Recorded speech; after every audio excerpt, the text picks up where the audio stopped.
Hi, everyone. This is Empowering Democracy. I'm your host, Joe Firestone, and I'm here with my good friend, Dee Pierce, the host of Around the World with Dee and Friends. Hi, Dee. How are you doing tonight? I'm doing great, and I'm happy to be here. And he has a great show planned for tonight. Okay, well, thank you. I'm very happy to have you here. Um, I'm going to share this on Facebook to start off with. Yeah, me too. I'm sharing it out. So important to share. Let everybody know you're live. Right. Somehow, uh, somehow YouTube seems to do a poor job of that these days. Yes, it does.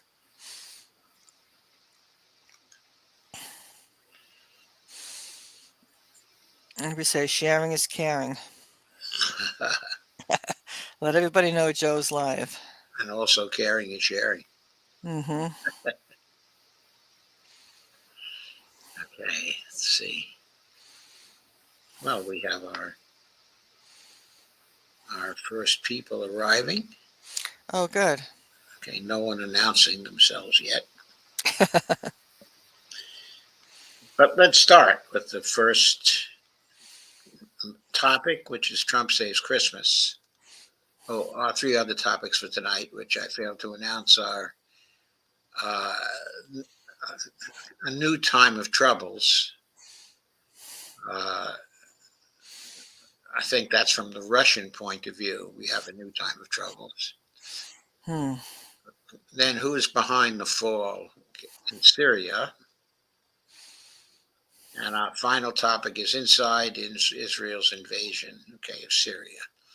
So we have a really good lineup of topics tonight, and we'll share the screen for our first one right now, which is a provocative article by Scott Ritter, making certain claims. This is from his Substack, Scott Ritter at Substack, scottrittersubstack.com. And here's a cartoon, okay, of the Grinch saving Christmas. I guess that's the Grinch, or Mm-hmm. something, a cross between the Grinch and Trump. And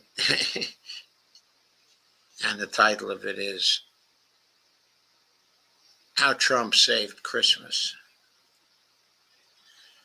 In the early morning hours of Wednesday, December 11th, Joe Biden tried to start a nuclear war with Russia.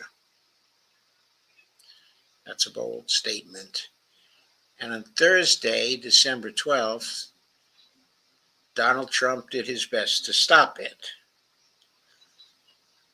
If he succeeds, Donald Trump will have saved Christmas.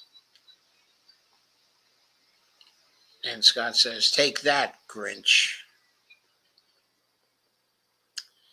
And then he follows with, "This isn't a laughing matter. And yet, in writing this, I am overcome by a sense of giddiness that only comes when you've pulled off something that nobody thought possible." Back on November 19th, in response to news that the Biden administration had given the green light to Ukraine to use ATACMS missiles to strike targets inside Russia, Russian President Vladimir Putin signed off on a new revised Russian nuclear war doctrine, which gave him that option to use nuclear weapons in response to a conventional attack against Russia by a non nuclear state that was backed by a nuclear power. According to Kremlin spokesperson Dmitry Peskov, the use of U.S. supplied ATACMS missiles by Ukraine to hit Russian territory could potentially be a trigger for a Russian nuclear response under the revised document. Later that same day, Ukraine, using intelligence information provided by the U.S. to guide the missiles to their targets, fired several ATACMS missiles against targets in Russia.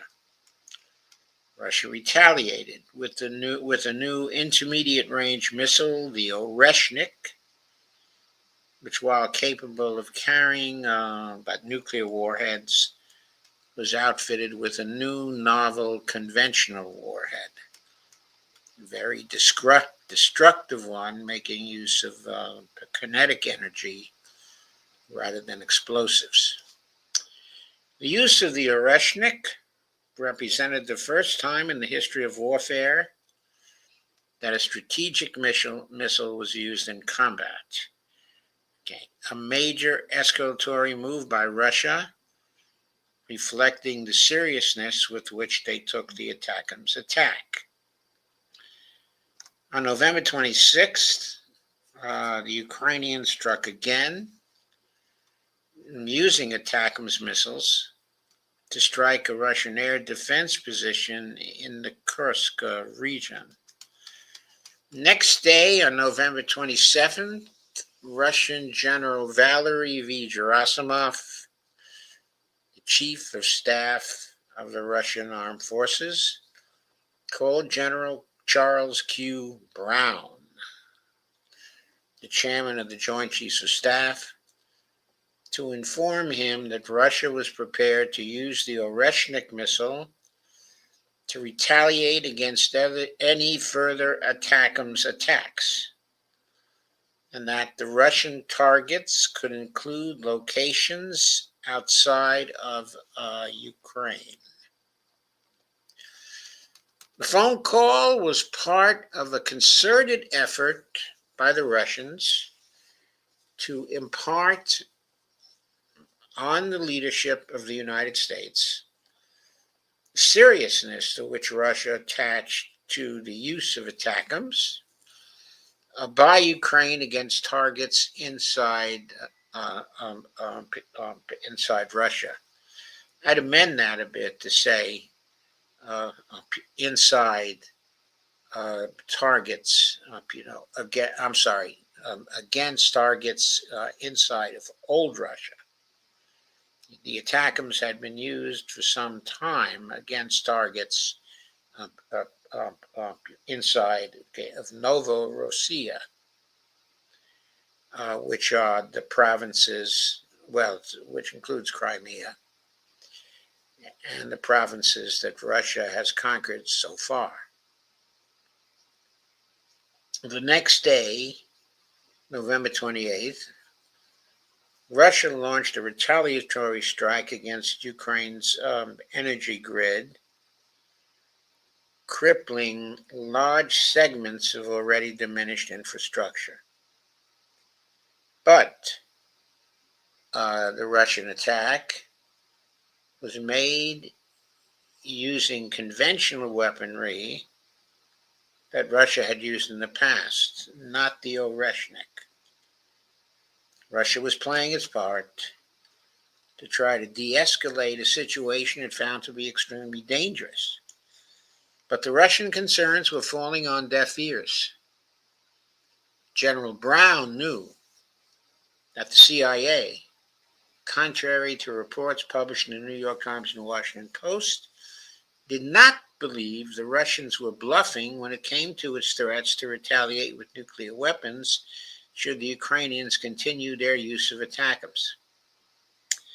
The CIA had briefed select members of Congress and the White House that it assessed the Russians were serious about their willingness to employ nuclear weapons if the attacks continued.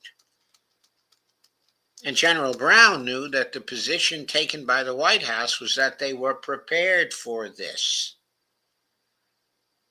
It's interesting, the White House took that particular position rather than ask General Brown whether the military was prepared for this. But going on, that they were ready for a nuclear, quote, exchange, unquote, with Russia over the issue of Ukraine Here is a photo of Rear Admiral Thomas Buchanan, J5 plans of the U.S. Strategic Command. Indeed, on November 20th, at a presentation before the Center for Strategic and International Studies, the old think tank of Henry Kissinger, Rear Admiral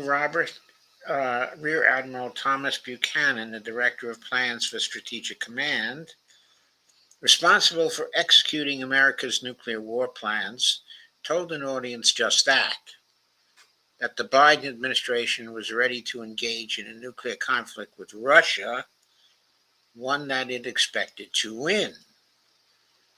On December 5th, accompanied by the irrepressible Medea Benjamin from Code Pink, her able Washington, D.C. director, Adnan Stumo, and other volunteers and activists, including Jose Vega and Morgan Blythe, I paid a visit, Scott Ritter that is, I paid a visit to several congressional representatives and their senior staff to talk about the danger of nuclear war between the U.S. and Russia and possible ways that such a war could be avoided. One of the points that I drove home was, in the face of continued use of ATACMS missiles by Ukraine against Russia, and void of any possibility of getting the Biden administration to rescind its permission regarding ATACMS use by Ukraine, it was imperative that President-elect Trump issue a statement which distanced himself from this policy and provided Russia with assurances that a Trump administration would not continue to allow Ukraine to use ATACMS against Russia. We were assured by several of the people we met with that they would do their best to get this message to senior members of the Trump transition team. On December 6, Tucker Carlson, the former Fox television star turned independent journalist who conducted an interview with Russian President Vladimir Putin this past February, which garnered over 1 billion views, was back in Moscow. In a video posted from Moscow, Carlson declared, "We've watched from the United States as the Biden administration has driven the U.S. ever closer to a nuclear conflict with Russia, the country that possesses the world's largest nuclear arsenal. It has accelerated ever since, and it's reached its apogee so far in the weeks after Trump's election. He's now the president-elect. In that time, just a few weeks ago, the Biden administration, American military personnel, launched missiles into mainland Russia, into old Russia, that is, and killed at least a dozen Russian soldiers. So we are, unbeknownst to most Americans, in a hot war with Russia, an undeclared war, a war you did not vote for and that most Americans don't want, but it is ongoing. Because of that war, because of the fact that the U.S. military is killing Russians in Russia right now, we are closer to nuclear war than at any time in history, far closer than we were during the Cuban Missile Crisis."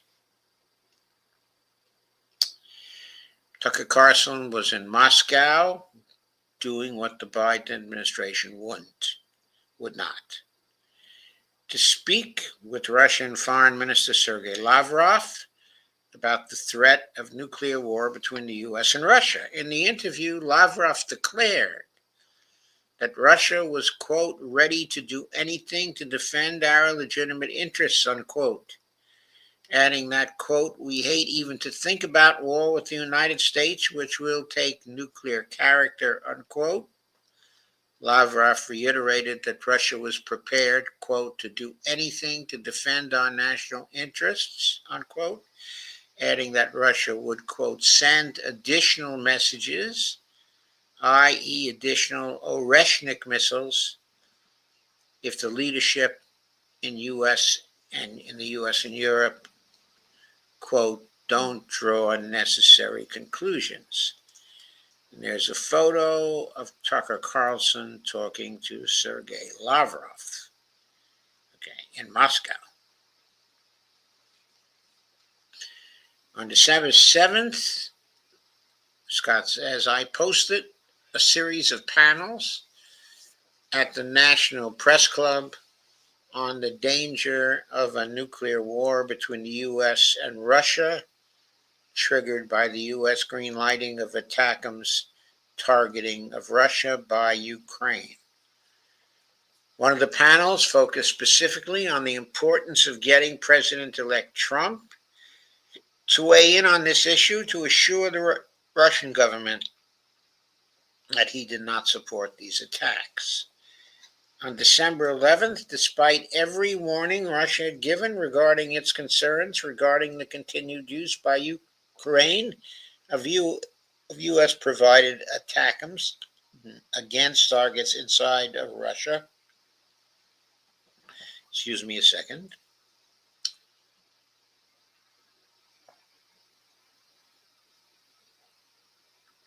Ukraine fired 6 ATACMS against a Russian airbase outside the Russian city of Taganrog.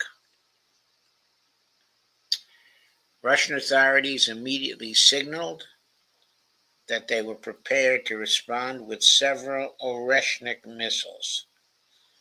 On December 12th, however, the article doesn't say however, but it seemed like they should have been a however there, Time magazine published an interview with President-elect Trump, whom they had selected as their, quote, person of the year, unquote. It was a wide-ranging interview which touched on many topics and issues, including the decision by the Biden administration to allow Ukraine to use ATACMS against Russia. Quote, it's crazy what's taking place, unquote, Trump said, referring to the ATACMS attacks. Quote again, it's crazy. I disagree very vehemently with sending missiles hundreds of miles into Russia. Why are we doing that? We're just escalating this war and making it worse. That should not have been allowed to be done. Now they're doing not only missiles, but they're doing other types of weapons. And I think that's a very big mistake, very big mistake. I think the most dangerous thing right now is what's happening where Zelensky has decided, with the approval of, I assume, the president, to start shooting missiles into Russia. I think that's a major escalation. I think it's a foolish decision. But I would imagine people are waiting until I get in before anything happens. I would imagine. I think that would be very smart to do that, unquote. The interview was conducted on November 25th, after the initial attacks and the Russian Oreshnik retaliation, but before Tucker Carlson's interview of Lavrov or my congressional intervention and National Press Club event. Simply put, there are no causal inferences that can be drawn between Trump's statements and anything that came after. But what is critical is that the efforts of Tucker and myself to get to the Russians to be open to the possibility of a new mindset in a future Trump administration helped create an environment where the Russians were ready to receive any declaratory statement by the president-elect which could provide insight into the actions of a future Trump administration when it came to the continued use of ATACMS missiles by the U.S. once Trump took office. So let me sort of not repeat that, but kind of interpret that.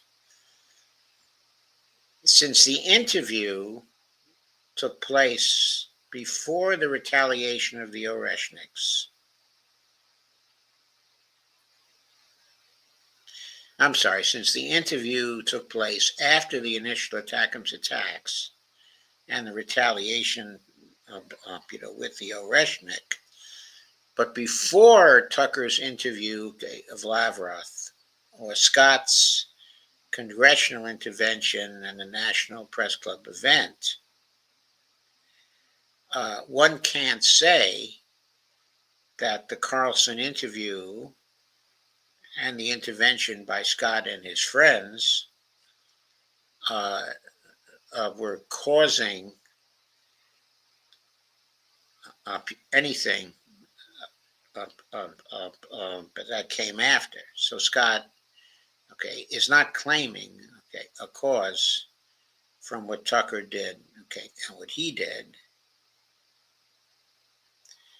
but he thinks that the efforts of Tucker and himself to get the Russians to be open to the possibility of a new mindset in the Trump administration may have created or helped to create an environment where the Russians were to receive any declaratory statement by Trump when it came to the continued use of ATACMS. So he thinks the environment was created for the Russians to receive a declaratory statement. The declaratory statement was already in the works because the interview was conducted on November 25th. And when it came on December 12th, he thinks there may have been an environment created where the Russians were ready to receive such a statement and to moderate the retaliation that they made on the night of December 12th. And he points out that on the night of December 12th, Russia launched a massive retaliation against Ukraine for the ATACMS attack. But like the strike that took place on November 28th, the Russian action was undertaken only using conventional weapons that had already been a part of past Russian retaliatory actions. Russia did not use the Oreshniks that it is said to have planned to use before the Trump statement got released.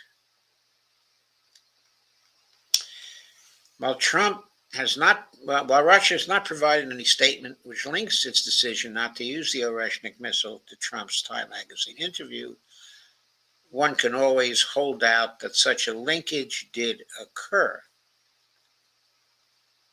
I think Scott is suggesting that such a linkage did occur, of course. I think there's a possibility he's right about that. Maybe one day we'll find out, but we don't know now. In any event, the Russians are now apprised, says Scott, of the position of President-elect Trump regarding the use of ATACMS. Trump is, quote, vehemently opposed, unquote, to such action, which he has characterized as, quote, foolish, unquote. This is a major declaration, one which could, even should, prevent the kind of nuclear escalation the Biden administration seems hell-bent on engaging in with Russia. But Trump's statement cannot be allowed to stand on its own. It needs to be reiterated by both Trump and his team so that there is no uncertainty in the minds of the Russian leadership what awaits them if they withhold from undertaking escalatory, retaliatory strikes against Ukraine and possibly NATO in response to what will inevitably be additional ATACMS by Ukraine on Russian territory. The governments of the United Kingdom and France have just authorized Ukraine to use the Storm Shadow and Scalp cruise missiles against Russian targets. To forestall a Russian retaliation against UK and French targets outside of Ukraine, and maybe one I'll add, using Oreshniks, Russia needs to know whether Trump's attitude towards ATACMS extends to Storm Shadows, Scalps, or any other foreign-made long-range weapon, such as the German-made Taurus missiles, which comes to mind. We all may get to celebrate Christmas this year because of an interview Trump gave to Time, but we cannot rest on our laurels. Keep up the pressure. Call your members of Congress. Ask them to support H.R. 10218, which prohibits the use by Ukraine of ATACMS missiles against Russia. H.R. 10218 may not become law, but with enough signatures, it cannot be ignored.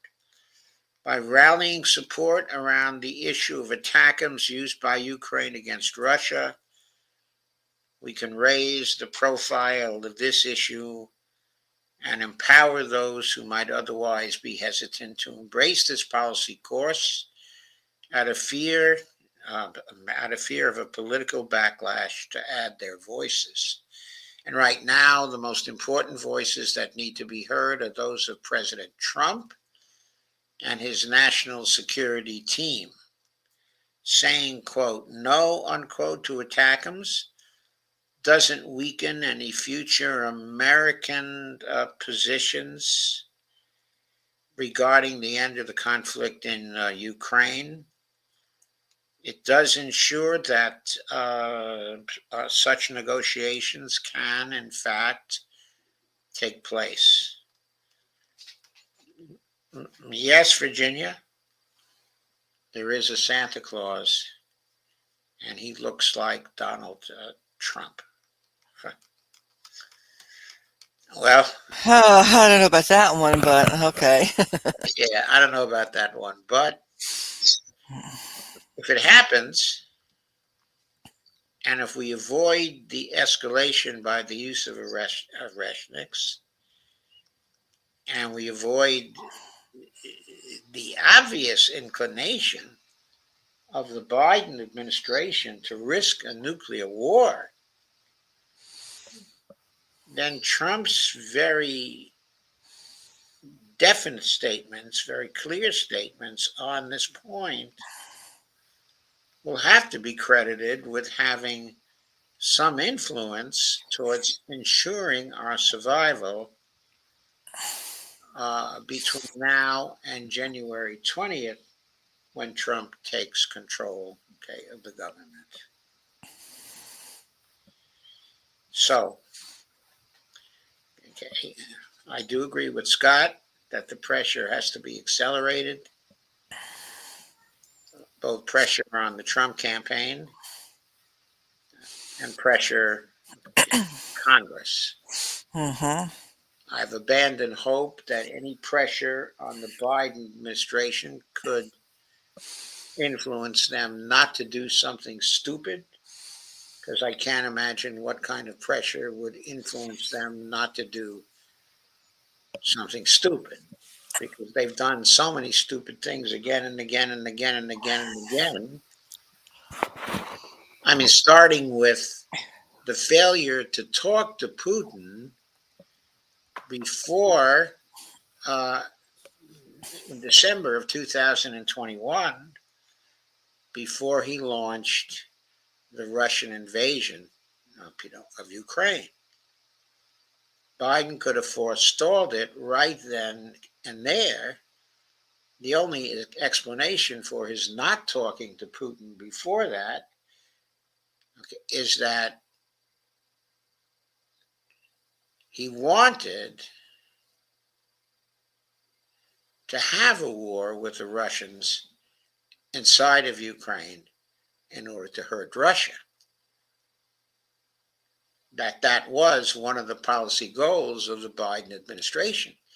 That's all you can conclude because Putin tried hard to talk with him in December and January, and he refused to talk to Putin.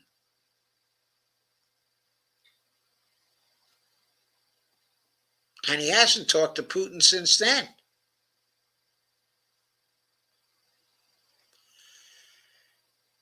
Okay, let's look at the comments right now and see what we have. Yes, it's good to see Jeffrey Denton and Steve Wolfbrand here. It is. Okay, and Evelina also. Hello, almost missed you. Thank you, Dee. Oh, you're welcome. Hello, Evelina. Yes, now I see you scrolling up a bit. Jeff says, hey, Wolfie. And Jeffrey says, massive but conventional. Yes, it was massive but conventional. Right. Steve says hi to Jeffrey. Jeffrey says Trump put sanctions on Russia over the Nord Streams in 2019. Wonder what that kicked off. Yeah, I wonder about that too. Mm. Steve says Trump has invited the Chinese leader to the inauguration. I am optimistic. I am optimistic about that too, but I understand that someone else has suggested that she respond with an expression, okay, of interest, but with a request that but Trump allows him to bring along his pal known, okay, is Vladimir. This was a Mm. suggestion uh, uh, that was made actually by Ray McGovern in one of his appearances on the Judging Freedom show. He said, "Let me bring my old friend of Vlad." So Jeff says, "Thanks for participating in Suzanne's group, Steve. Murph is good people, and it's a good group." Steve says, "Jeffrey, been there from the beginning. Great group of people." Okay, I don't know who Suzanne is, but I am curious, Jeff. So if you would grace me with some information, I would certainly appreciate it. Okay, shall we move on to the second article, D? Yes, Okay. Would you like me to put it up? yes, you put it up in the room. Okay, I will do that.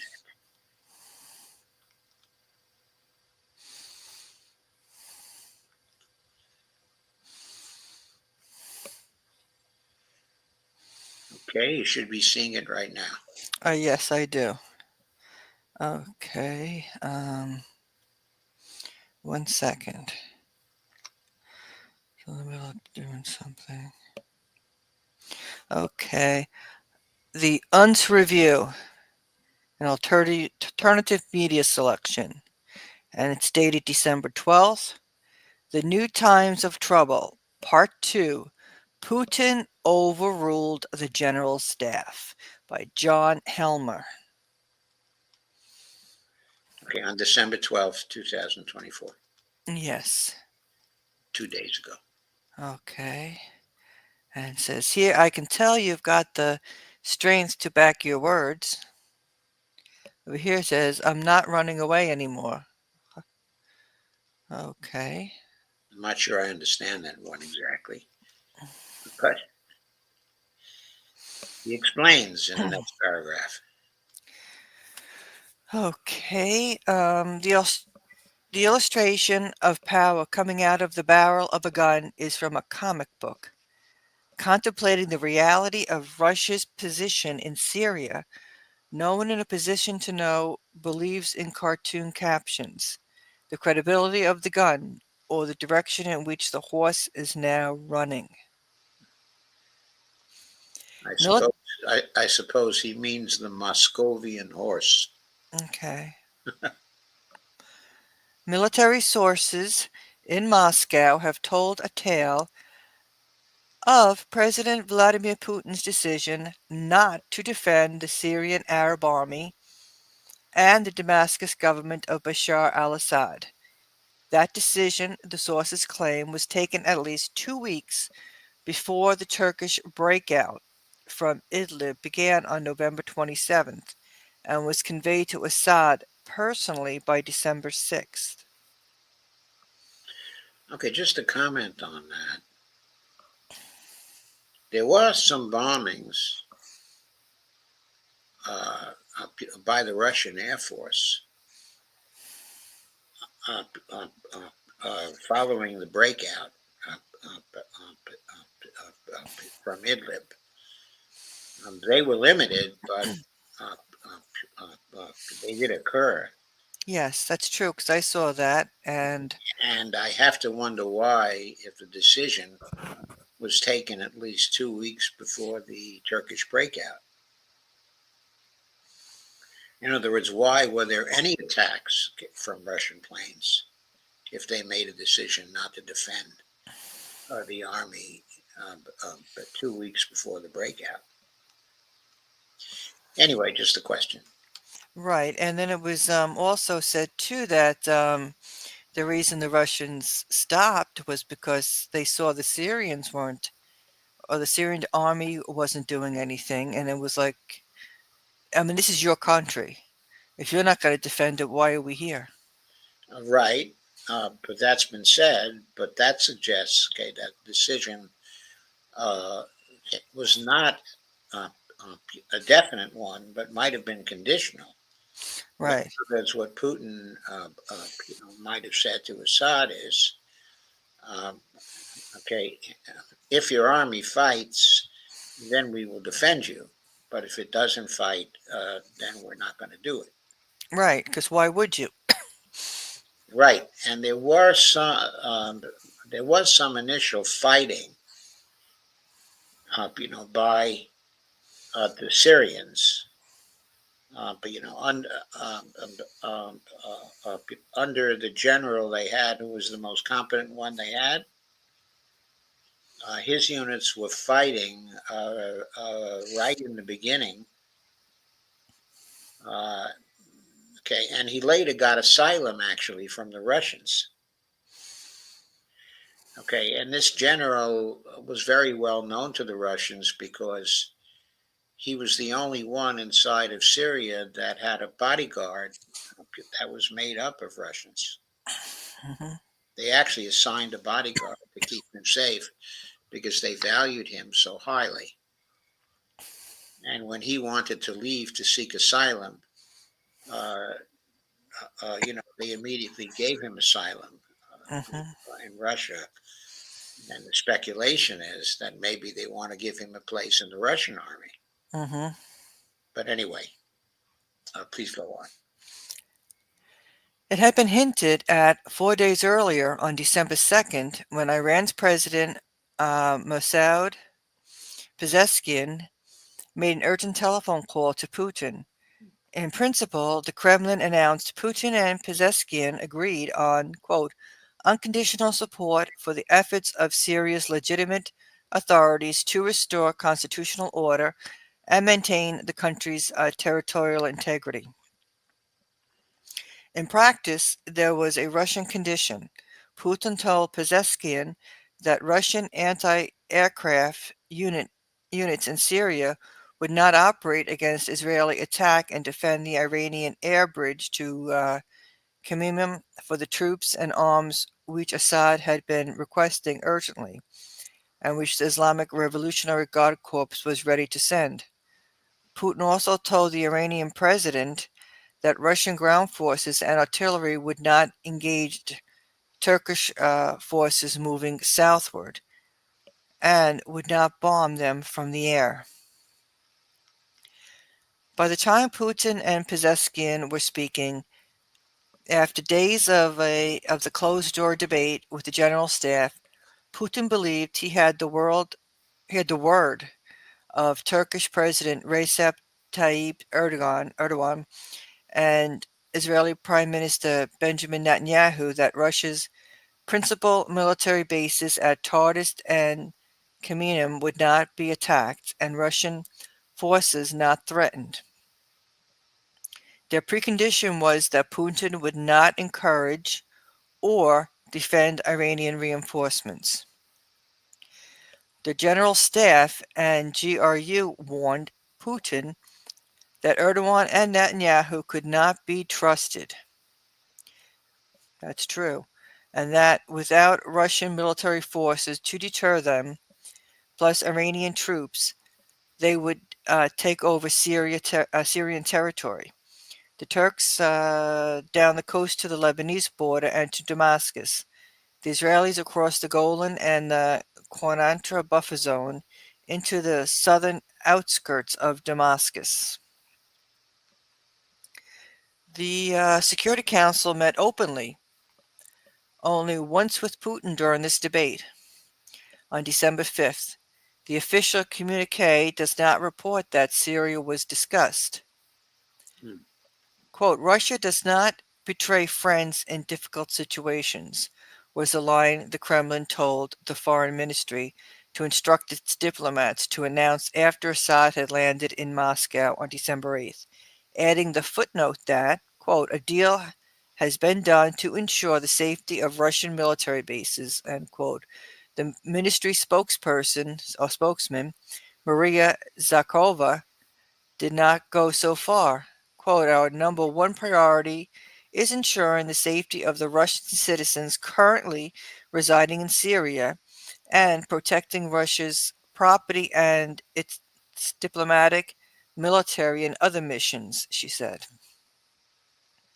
Zakharova was signaling there was no deal for the bases short of evacuation from Syria, with terms of safe passage still to be negotiated with the Turks.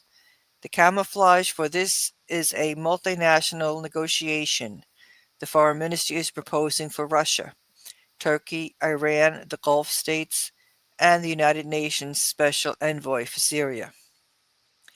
Asked what reaction has to the Israeli occupation of southern Syria, Zakharova said, quote, it is incumbent upon all members of the international community, especially neighboring nations, to exhibit restraint and an elevated level of responsibility by refraining from actions that could provoke further deterioration of the situation in Syria. Asked for what role Israel and the U.S. has played in the invasion and military coup in Syria, she replied, quote, the situation is being analyzed. There will be even more facts qualifying what happened in Syria. Zakharova was not asked for the ministry's assessment of the part Erdogan had played. Instead, she said, quote, our country respects the leaders of friendly countries, maintains dialogue with them, and develops relations with them. Unquote. Yes. The Kremlin the Kremlin record of Putin's direct telephone conversation with Erdogan on December 3rd claims Putin told Erdogan he should agree, quote, to stop radical groups, end quote, terrorist aggression against the Syrian state. Erdogan, who initiated the call, didn't agree. Hmm. The general staff understood Putin to believe that he had the agreement of Turkey, Israel, and indirectly of the United States for a de facto partition of Syria into 4 military control zones. Like Germany following Adolf Hitler's suicide in Berlin on April 30th, 1945. The General Staff warned Putin that Russian military capacities in the bases would be too weak to enforce his verbal exchanges with Erdogan and Netanyahu. That a Russian control zone around the bases could not be protected from a forced evacuation, and that if Putin agreed to this, he was risking the destruction of Russian credibility with strategic allies Iran, first of all, and then China. Ex-President Dmitry Medvedev was then sent to Beijing on December 12th to explain and assure President Xi Jinping Xi has not been reassured. The General Staff messaged Putin, quote, "We told you so," end quote. Now read on. We told you so. Russia goes to Forbidden City. Putin did not send Medvedev to repeat what has already been said. There was an urgent top secret message. Key Chinese word unswerving means not another serious swerve. I'm not Putin. I'm not Assad. Yeah, that's what the cartoon has. She's saying, "I'm not Assad." Okay, okay, and the emissary Medvedev saying, "I'm not Putin." Hmm. And my comment on that is, no kidding. Mm-hmm. In the Chinese communique of the Xi Medvedev meeting, Xi's line was reported as, quote, "the need to uphold the three principles of no expansion of the battlefield, no escalation of fighting, and no provocation by any party to promote the easing of the situation as soon as possible."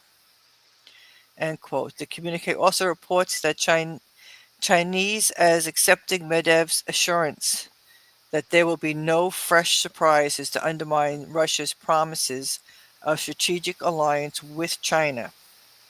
Quote, "the Russian side will unswervingly implement the consensus reached by the two heads of state and promote strategic coordination," end quote. Hmm.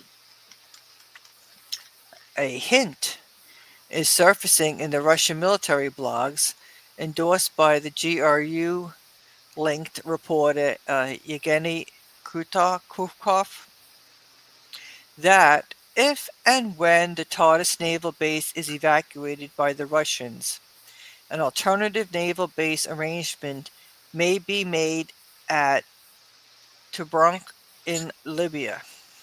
Yeah, Tobruk, a very famous name from World War II. Okay. And it has, yeah, the BBC, the British State Propaganda Org, is also reporting the possibility of a Russian fleet redeployment to Tobruk. It is unlikely that Erdogan, Netanyahu, or the incoming Trump administration will agree to the reinforcement of the Russian military position in Libya.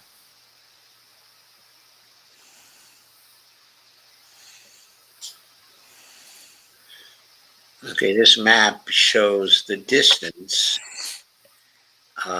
from the Russian base at Tartus uh, to the likely new location, okay, of a Russian base if they were to move to Tobruk. Mm-hmm.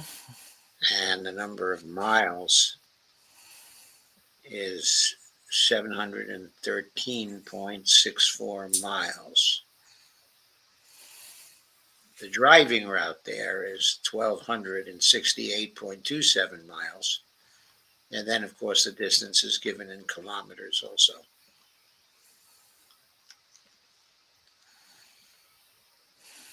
Anyway, that's quite a distance away. Mm-hmm. Okay, it's quite a change, but even more importantly, the control, okay, of the United States through its ships um, um, in the Mediterranean, uh, I think is far greater if the Russians were to move to the Tobruk um, um, location as opposed to staying where they are in Tartus. Mm-hmm. I think in Tartus they are much more protected because they're closer to Iran and also because they're not in a part of Syria uh, that's controlled by hostile forces, at least not yet.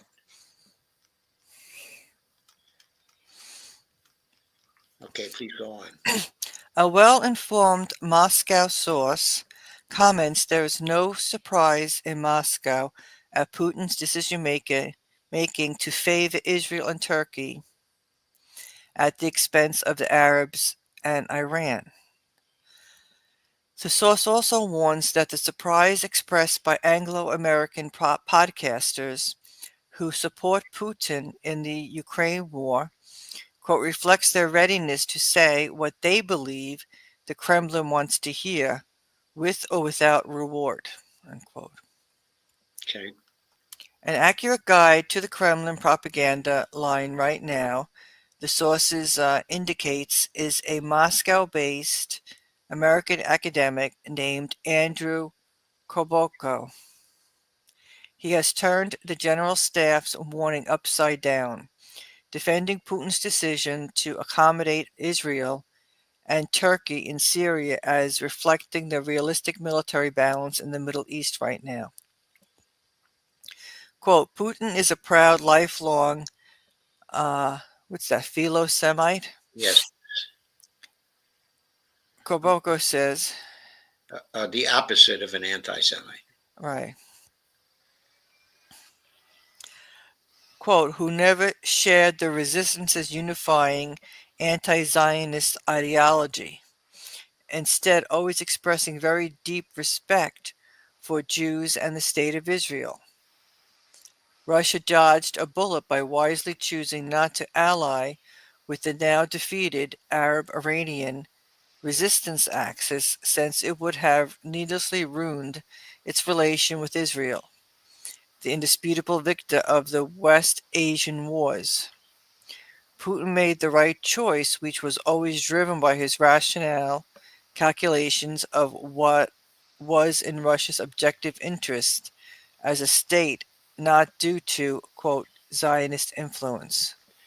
I think we can easily argue with what Korybko says. Okay, I think we can argue with it on the basis that the Israelis are not the undisputable victor of the West Asian wars. Okay, at this point, I think the settlement of those wars is still very much in doubt, and depends very much on the actions of Iran right now, but also depends on Hezbollah, as well, which is still intact and still ready to fight. Uh, so I'm not sure the decision Putin made is really a decision that he made. Okay, in other words, the decision is supposed to be, I guess, that that he let Assad or Syria down somehow, and was too willing, to accommodate Israel in the context of Syria. But I'm not sure that's so. I think Putin made a calculation that the Syrian army was not ready to fight, but was going to melt away. And he chose not to get involved in a quagmire in Syria, which is what would have happened if he had gone in with his own troops, or with unrestricted air power, uh, uh, and having the ground troops supplied by Iran. That might have been a quagmire and very expensive for Russia. But the situation now is such that it may be the West that has gotten itself into a quagmire. We still have to see. But it may take a great deal of effort to stabilize Syria right now. And right now, the main responsibility for doing that is in the hands of Turkey and the U.S., and HTS, because those are the forces that have disturbed the stability of Syria, okay, at this point. And they are the forces that have the responsibility of putting it back together. Uh, anyway, please go ahead. Okay. Quote, this is toadying, unquote, the Moscow sources comments, but indicative. Quote, the toad is giving voice to those who think, plan, decide. He has given the clearest official line on it all, end quote. A Moscow military source suspects that Putin has, quote, traded with the general staff, exchanging the evacuation of the Russian bases in Syria with permission to accelerate missile operations against the regime in Kyiv, against U.S. and NATO planning and operations units in the Ukraine, an intensification of the electric war in Kyiv, Lvov, and western Ukraine. The source adds that the test of this quote trade will be whether the general staff launches strikes over Friday and Saturday in retaliation for the resumption of U.S. Ukrainian ATACMS launches on Wednesday night against Taganrog. I guess I have a number of comments on that particular paragraph. First, if Putin is really the dictator that so many people think he is, then why would he have to do a trade with the general staff? I think the answer is plain. He would not have to trade with the general staff, and the fact that he likely has traded with the general staff shows that there's a collective leadership, okay, in Russia, and Putin has to accommodate what other people want or think is right, as well as himself. So I think that point is really pretty important. But the other point is, if the test of this trade is whether the general staff launches strikes over Friday and Saturday in retaliation for the resumption, okay, of the ATACMS launches, okay, on Wednesday night,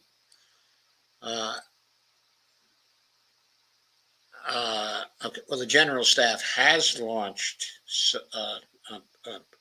such strikes. Those strikes have been very effective, but they did not involve um, the Oreshnik missiles, as we already have seen. They've been very stiff retaliations, but using only conventional weapons, no nuclear weapons, okay, and none, okay, of the Oreshniks. So how much the trade was actually a trade, okay, I don't know, but there were other considerations that entered what the retaliation, okay, was going to look like. And these also involved something that Putin wanted, which was obviously not to escalate the retaliations too much. So that's my comment on that stuff. Okay, there is a picture of the remains of an ATACMS.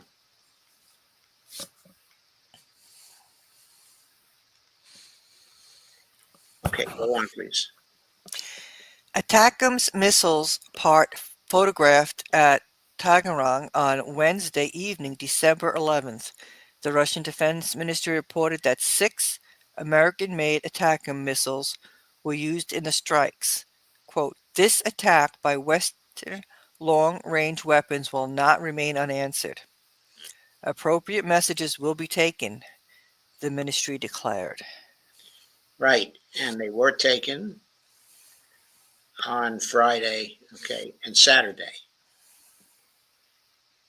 And again, we know that they were very serious measures, but they did not involve either nuclear weapons, okay, or the Oreshnik. And that, okay, was very, very good. So let us go back to comments and see if there have been any others.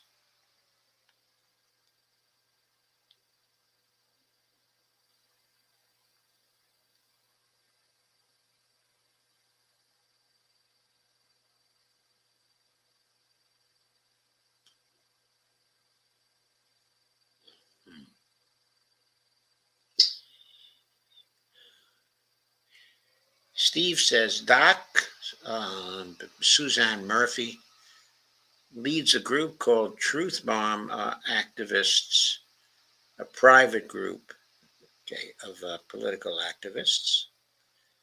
Jeffrey says, okay, Joe, sorry, Murphy is Suzanne Murphy, and the group is RFK all the way, which is neither here nor there to me. It's the people in the group and how it's evolved is what I like about it. Steve Wolfbrand says, Doc, I could invite you if you like. Okay, please do, Steve. I am curious about where the group is going now that RFK is no longer running for the presidency, but will likely be a part of the Trump administration as the Secretary of HHS. By the way, I don't share the dismay of many people over his becoming the Secretary, okay, of HHS. I think that his views on, vaccinations have been smeared, and that the core is his views, as I understand them, are very sensible, and that he has the potential to turn out to be a very good secretary, okay, of HHS. If he gets to do what he wants to do with a minimum of interference from Trump. So that is my view on that. Okay, so Steve, please do invite me. I don't know how active I'll be in the group, but I'm sure it'll be a source of interesting information. Evelina says, I don't know how significant this is, but I read that SAA soldiers, that's the Syrian Arab Army, and officers are holding out in mountains bent on Syria's defense. They have denounced senior officers and said they will fight not in the name, okay, of Bashar, but for Syria. And she says, okay, that apparently sourced, okay, from Al-Mayadeen in Spanish, by a Venezuelan outlet. Thank you, Evelina. That's very interesting to know. I wonder what size the force is that are holed up in the mountains of Syria. Jeff Denton says, weird how Putin never says anything about Trump and Obama both giving Saudi Arabia more than 5 times the weapons deals they gave to Israel.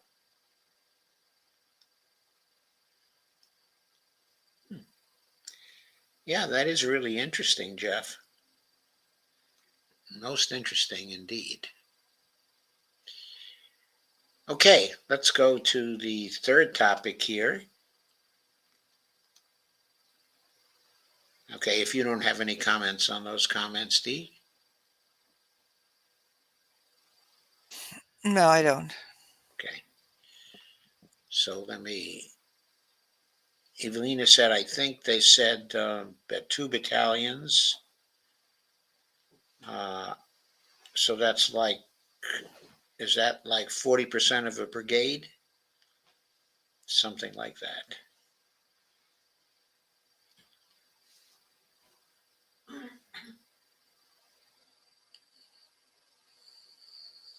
That's probably about 2,000 troops or 2,500 troops, something like that.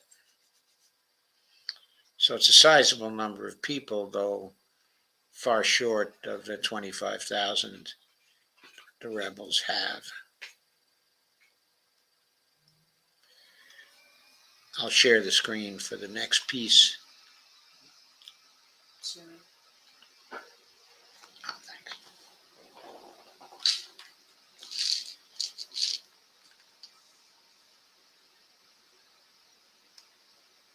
So the title of the next piece, which is another one from the UN's review, is who is behind the successful jihadist attack in Syria. There have been a lot of analyses already about who is behind the successful jihadist attack in Syria, but I thought this analysis was a very sensible one. So I thought we might want to go through it.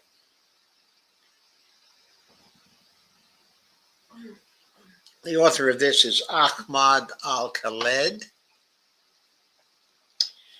It's dated December 13th, 2024. There's a fighter holding a weapon above his head.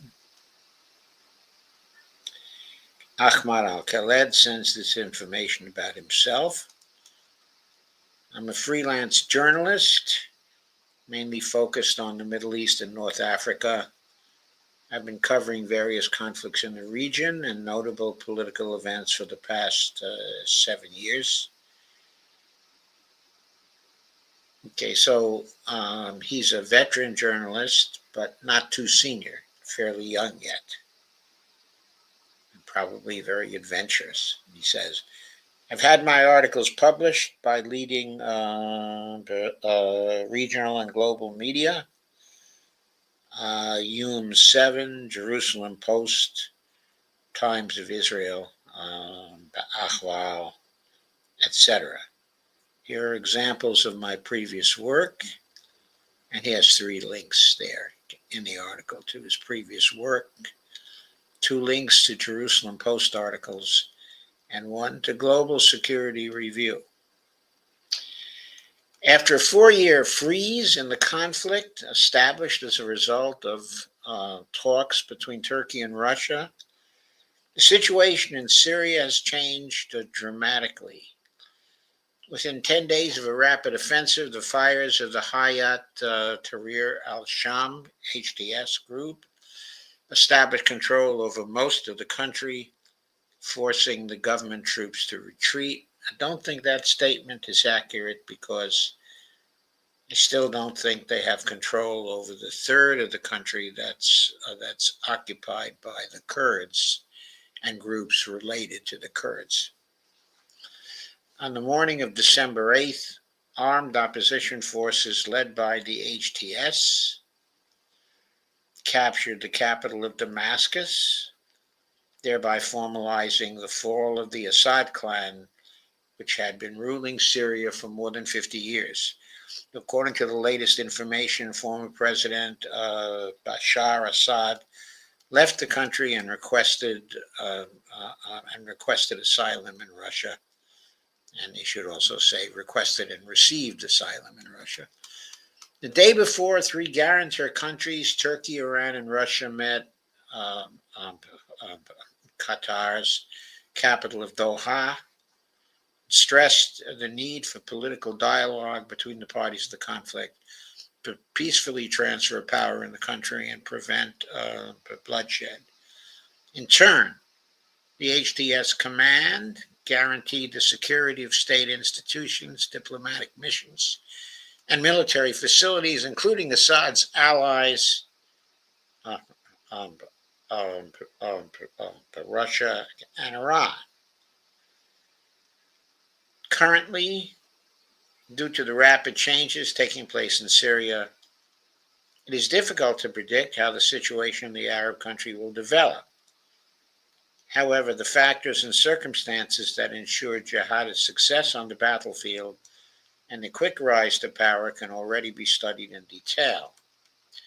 New tactics of using small mobile groups on light automotive equipment, the use of reconnaissance, unmanned aerial vehicles, but those, of course, are droned, and strike first purview drones, as well as the timing, suggests that the HTS could not organize an operation of such range by themselves.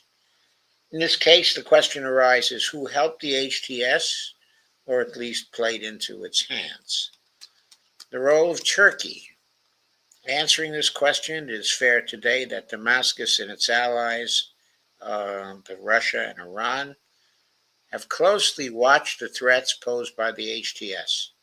For the past 3 months, local media have been full of circulating reports of an impending attack by militants. After establishing the, quote, Idlib de-escalation zone, unquote, as part of an agreement between Russia and Turkey in 2020, the HTS was able to get the most out of the calm at the front. This faction, formerly known as Jabhat al-Nusra, was previously part of Syria's al-Qaeda terrorist organization, but then distanced from it and emerged as one of the dominant forces in the northwest of Syria. Since the observation points of the Turkish armed forces were deployed along the front line, they served as a kind of shield behind which the HTS was able to hide and calmly build up forces without fear of a possible attack from Damascus and its foreign backers.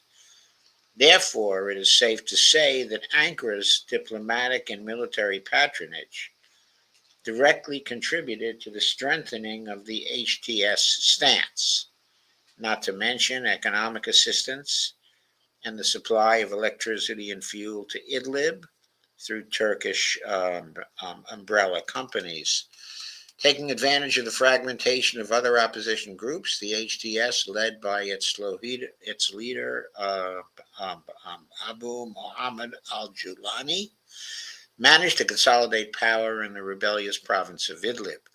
It completely captured the economic sector and has been ruling the so-called last bastion of the Syrian opposition through the puppet Syria Salvation Government.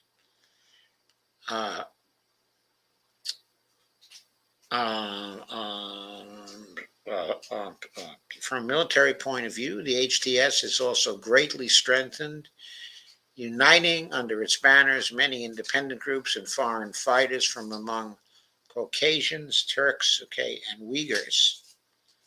I think the Caucasians have involved also some Chechens and some Georgians. But it's also mentioned that there were also Tajiks involved as well in this, and Uzbeks. So there were a lot of foreign fighters that were united. All these factors allowed the HTS to accumulate a sufficient margin of safety to make constant rage against government forces and even claim to expand the zone of influence in northern Syria. At the same time, its status as an independent group also provided it with additional opportunities without limiting freedom of action to agreements with third countries. Thus, Ankara de facto helped to nurture the HTS military machine, but de jure can avoid responsibility for its actions, as the HTS does not obey it entirely, like the Turkish affiliated Syrian National Army. The role of Ukraine. It is not an exaggeration that any HTS activity was constantly the focus of attention of the main actors in Syria, especially Russia. Recently, Moscow has repeatedly stated that there is close cooperation between the HTS and its geopolitical adversary, Ukraine. The Turkish newspaper Aydınlık reported that Ukrainian instructors were training Syrian militants in the production and use of FPV drones to strike at military facilities of the Russian armed forces in Syria. Okay, I think the FPV drones are the first strike preview drones they were talking about earlier. It also said that in exchange for drones, Kyiv asked the HTS to allow its foreign militants, who were mainly immigrants from Caucasian and Central Asian countries, to go to Ukraine and fight against Russia. The Ukrainian media have also repeatedly published videos in which Syrian rebels, in cooperation with Ukrainian intelligence, hit Russian targets in Syria with strike drones. In one of these videos, the operation fighters struck the facilities of the Russian armed forces at the Kuwairas air base east of Aleppo. So that's interesting. Notably, until the last HTS offensive, Ukrainian officials preferred to ignore the media claims about cooperation with Syrian rebels. However, after the capture of Aleppo, Kyiv finally made a sincere confession and said that the Kimmich, quote-unquote, group of Ukraine's main directorate of intelligence was preparing the HTS militants to use attack drones against Russia. Here's the role of the U.S. But if cooperation with the Ukrainian special services can explain the increased combat capabilities of the HTS in terms of the use of unmanned technologies, then the start time of the jihadist offensive indicates possible coordination with the United States. While the U.S. has officially denied any involvement in current developments in Syria, there is direct and indirect evidence that suggests otherwise. Firstly, the launch of the HTS offensive on Aleppo suspiciously coincided with the entry into force of the U.S.-initiated peace treaty. I think it's actually a ceasefire between Israel and Lebanese Hezbollah on November 27th.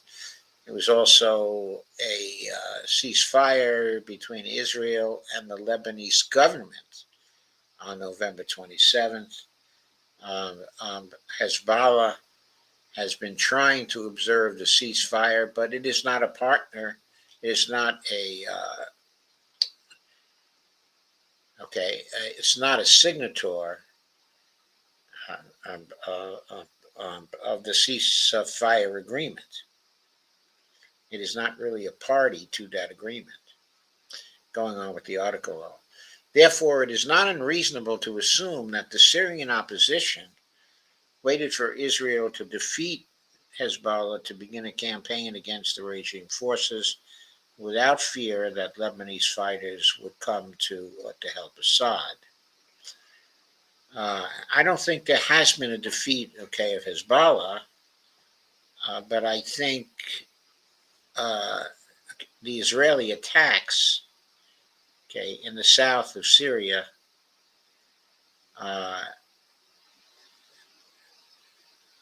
have helped to prevent,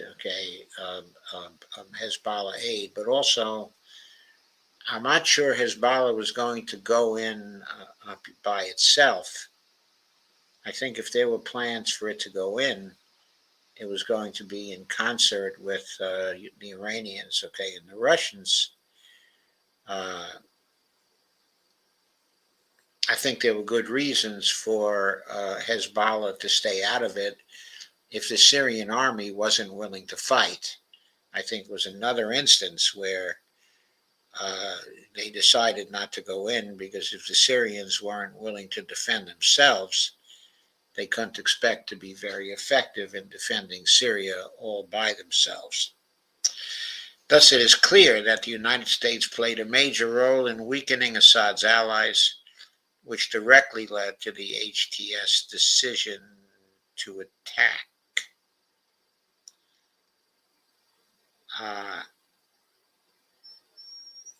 Well, I don't know about that because it seems to me that HTS attacked before it was clear whether Hezbollah was going to come in or not. In fact, Hezbollah made some moves as if it was going to come in. And then it decided against them, but I think it decided against them because when HTS attacked, there was only very weak resistance from Syrian army groups, and that quickly melted away. So I think that's why Hezbollah did not come in, or at least that's a major reason why it did not come in. I think another major reason was the Israeli attacks, in the south, uh, which I think were blocking the pathways for Hezbollah to come in. Uh, and also Hezbollah would have been very much exposed to Israeli air power uh, uh, if it did come in a situation where Syrian air power was getting destroyed by the Israelis. So it was getting increasingly problematic for Hezbollah to come in as the situation developed in Syria. Going on, though. Secondly, it should be noted that although the United States recognized the HTS as a terrorist organization, it did not interfere in any way with its trade ties with Turkey, also contributing to the economic strengthening of the HTS. This approach to a terrorist organization, which was in stark contrast to Washington's unprecedented sanctions pressure on Damascus. That's absolutely true. In addition, the United States and its allies and the international coalition maintained close ties with the HTS. In particular, they exchanged information in order to launch airstrikes against field commanders of some independent armed groups active in Idlib province. Syrian opposition fighters on social networks repeatedly accused the HTS of providing the United States with accurate data on the whereabouts of the fighters hiding in the rebel-held areas. According to them, the U.S. UAVs hit them almost immediately after meetings with the leaders of the HTS. In addition, the United States and the EU over the past years have unofficially worked to whitewash, quote unquote, the reputation of HTS to exclude it from the list of terrorist organizations. Well, that may be, but it's not excluded from the list of terrorist organizations of the State Department in the U.S., which still has a bounty of $10 million, on al-Jawlani's head. To present him as a leader of moderate opposition, several American publications conducted interviews with Abu Muhammad al-Jawlani, in which the jihadist leader appeared in a business suit and also abandoned his characteristic fanatical slogans in favor of more secular and pragmatic kinds of rhetoric. During the last offensive, al-Jawlani also made some demonstrative statements in which he warned his fighters against illegal actions against civilians and their property, and also called for, quote, respect for the cultural diversity of Aleppo, unquote. Given the covert interaction between the United States and the al-Jawlani group, there is reason to believe that after the end of hostilities in Lebanon, the Biden administration could initiate another escalation in Syria using the HTS militants as a proxy. Interesting.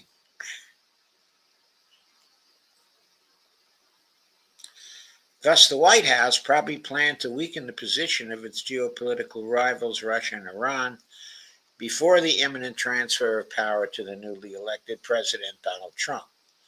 Judging by his pre-election statements, the latter would hardly agree to such an adventure and would prefer to deal with domestic problems rather than create the next hotbed of tension in the world or a particular region.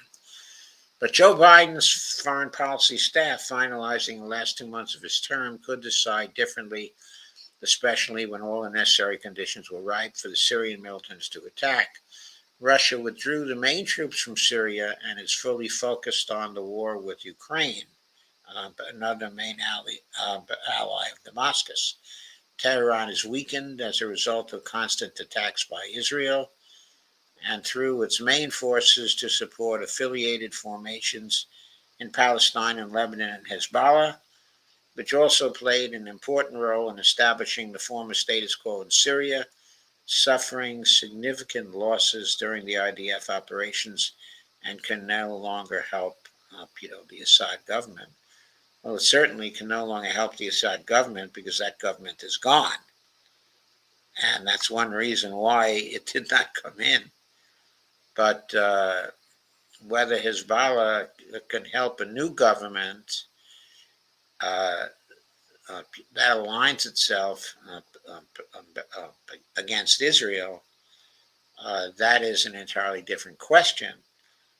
And the Jolani government, if we can call it that, since he's not the official head, uh, seems to be now making statements strongly condemning the invasion of Quneitra by the Israelis, telling the Israelis they've crossed some red lines, and making various kinds of gestures that suggest that HTS is going to resist Israel, in its attempts to grab further territory in Quneitra, and the Golan.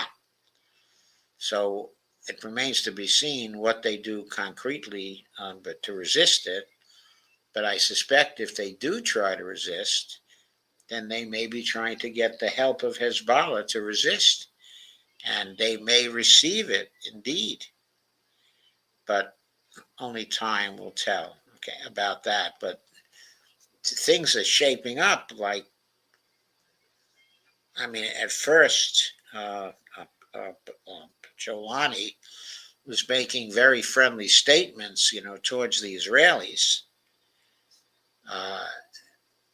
Those statements, were very puzzling because, of course, uh, uh, uh, uh, the jihadists should certainly hate Israel, but they were making very friendly statements. But then when Israel decided to invade and to grab off further territory of Syria's, Jolani's tune has changed considerably. And by the way, his statements concerning Russia and the role of Iran in Syria have also softened considerably. It looks like now there may be a deal possible where the Russians can retain their bases, in Syria. And if the Israelis continue to attack, I think it's very likely that the Jolani government will seek the help of Iran and Hezbollah in trying to expel the Israelis from Syria. Anyway, that remains to be seen over the next week or two, whether things are going to morph in that way. But I have to say, I wouldn't be entirely surprised, given the acute contradictions between the two political camps that emerged during the last elections in the U.S. It is not difficult to assume the Democrats wanted to make it as difficult as possible for Trump on entering office. They sought to shackle opportunities to later accuse him of failing to fulfill the promises he gave to American voters. Therefore, the new round of escalation in Syria can be seen as a desperate attempt by the current U.S. administration to influence Trump's future policies, to force him to wallow in endless conflicts and rivalries with other countries instead of solving more important problems related to domestic policy. Well, I don't know if I would characterize things in that way. I agree with the idea of forcing him to wallow in endless conflicts and rivalries with other countries, but I think it should be, rather than instead of solving more important problems related to domestic policy, instead of creating further, even more important problems that are related to domestic policy. Because I don't think Trump is capable, because he's unwilling to really solve the very serious problems, of domestic policy in our country, all of which relate to the oligarchy that he seems to be bent on strengthening. So that's my comment on that. The large-scale HTS offensive has already dealt a heavy blow to civilians throughout Syria, significantly exacerbating the migration crisis and increasing the suffering of ordinary Syrians from renewed clashes and shelling. At the same time, regardless of the further development of events in the Arab countries, the United States, as the main international actor, has done nothing to prevent the strengthening of the HTS. Moreover, Washington purposely encouraged the HTS to use it as counterweight to Damascus and its rivals in the region, specifically Russia and Iran. While the winners in this geopolitical game are unclear, the loser is already obvious. This is the Syrian people, who once again became a, quote, bargaining chip, unquote, and are paying with blood for other states'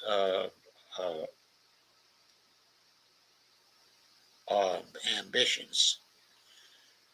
And of course, there, uh, uh, uh, I'm reminded of the aphorism that the great powers, in a balance of power system, the great powers do as they will, and the minor powers suffer um, uh, as they must. Syria, okay, is a minor power, okay, and not a great power, and it will suffer at the hands of the major power, uh, the major powers, okay, in the system. And while I don't want to give any sort of support to the idea of uh, uh, uh, the United States retaining a hegemony that it developed, okay, in the international system, I also have to point out that the rise of multipolarity inside the system is creating a new version of balance of power politics. And we can see this in West Asia right now, because the great regional powers in West Asia, okay, are Turkey, Iran, but also Russia, okay, and the United States.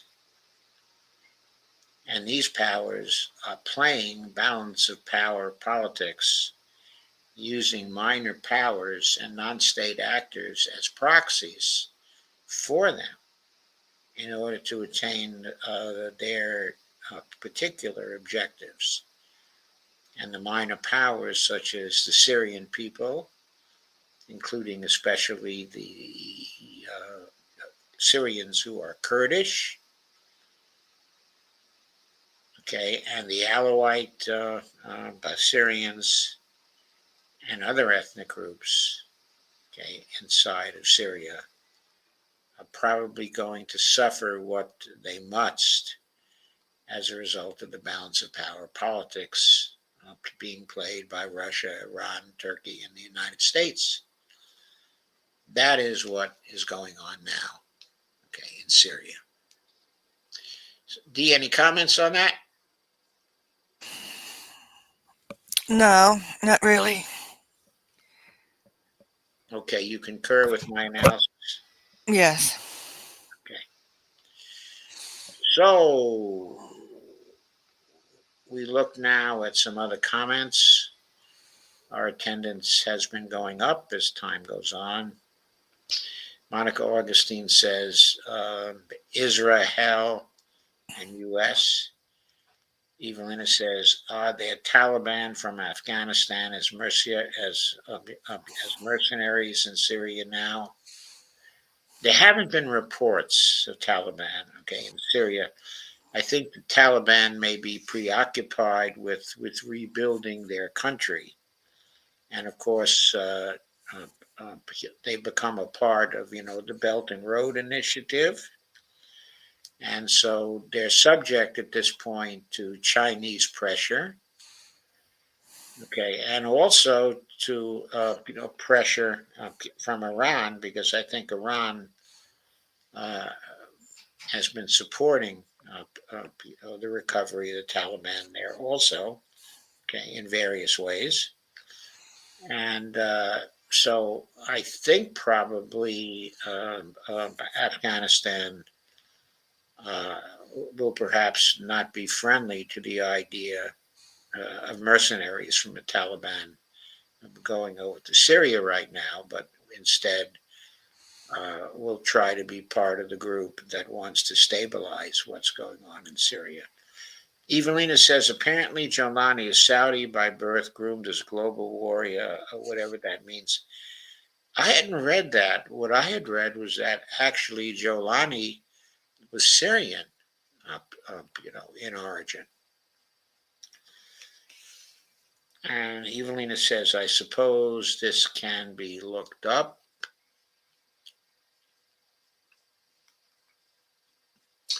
Yes, let's see. Origin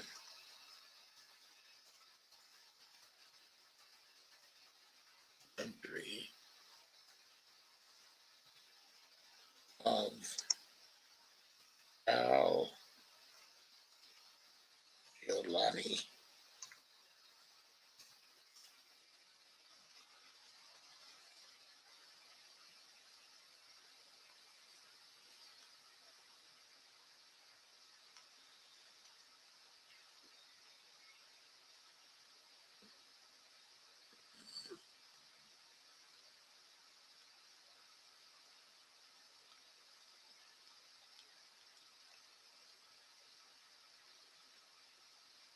I don't know if this article from NBC. Oh, it says he was born in Syria in 1982. He joined other foreign forces in Iraq after the 2003 U.S. led invasion and was detained by the American military, according to the Associated Press. When Syria's vicious civil war erupted in 2011, Abu Bakr al Baghdadi, leader of the Islamic State of Iraq, sent Jolani to Syria to establish the Al Nusra Front, a branch, of Al Qaeda. So, I think that gives the origin. I'm not sure that's right, but they say definitely he was born in Syria in 1982. Yeah, and from what I understand, yes, he was born in Syria, but did spend time over in Saudi Arabia. His Not family did. not surprisingly, uh, I think, because there he was probably exposed to Wahhabism, Hmm. which of course was an important force, in Al Qaeda and the development of the ideology of Al Qaeda. We know that. So let's get to the final piece here. Okay, I think it's your turn, D. It's from Mondo Weiss. I posted it. Okay. Okay. Inside Israel's opportunistic invasion of Syria. And it's by Mitchell Plitnick, December 13th, 2024. Since the fall of Bashar al Assad, Israel has carried out an unprovoked invasion of Syria with the support of the U.S. The goals are clear: take strategic land, render Syria defenseless for the future, and redraw the political map of the Middle East.